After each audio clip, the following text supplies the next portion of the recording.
Hi Scarlet Church, welcome to today's Soundbite. I've just come back from a week away camping in Dorset. Some of you might say that the change in weather was our fault. We've gone from having the hottest weather on record to it nosediving just as we decide to pitch a material building to live in for the week. There was one night where the wind was really bad. I had to tie my tent to the car because I honestly thought we'd blow away. It wasn't until the next morning I was having breakfast, thought we did okay there, when the lady who owns the campsite, she calmly walked up the field to us with a smile and said, "Oh, it was quite bad last night, wasn't it? Tonight's going to be even worse. The storm's got a name and it's going to hit about 1 a.m. Now, I don't mind the rain. I'm not made of sugar, as they say. I work outside. It can be quite refreshing sometimes. The wind causes kids to get excited, and me personally, I just get angry with it.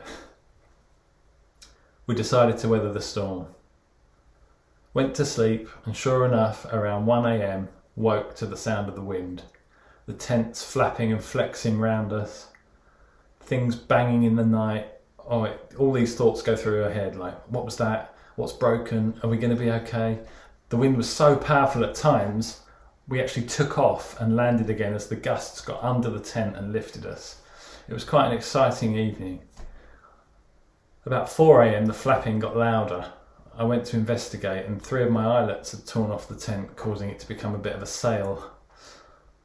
I was just amazed at the power of the wind.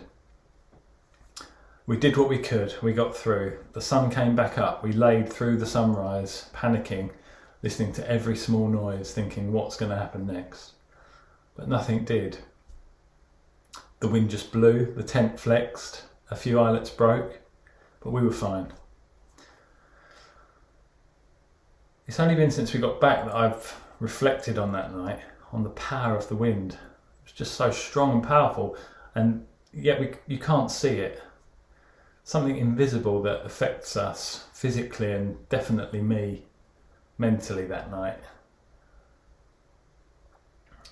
It's like in Acts when the wind burst into that room on Pentecost and people started talking in different languages.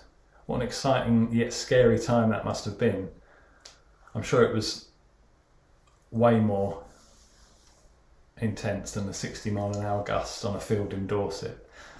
But how amazing is the power of God in that. And yes, the strength of Storm Ellen ripped my tent, made me take off, caused me to hover. But that's nothing compared to the power of the Holy Spirit. Something we don't see, which affects us physically and mentally. And if we want it, lives right inside of us. How awesome is that? Working through us for the good of the kingdom and for earth. So I just want to encourage you today that it might not be in the huge gusts of wind. It might not be that obvious even. It might be a still small voice, but just spend a bit of time today listening out to what the Holy Spirit wants to say to you today. Have a great week.